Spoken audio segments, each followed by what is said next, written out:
జిల్లా మానకొండూరులో ఎలుగుబంటిని పట్టుకోవడంలో అటవీ శాఖ అధికారులు విఫలమయ్యారు. వరంగల్ నుంచి బయలుదేరిన అటవీ శాఖ రెన్యూ టీం రావడానికి సుమారు 2.5 గంటలు పట్టింది.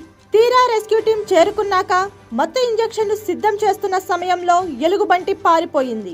ఒక్కసారిగా ఎలుగుబంటి చెట్టుపై నుంచి కిందికి దిగి రోడ్డు దాటి గుట్టలోకి పారిపోయింది.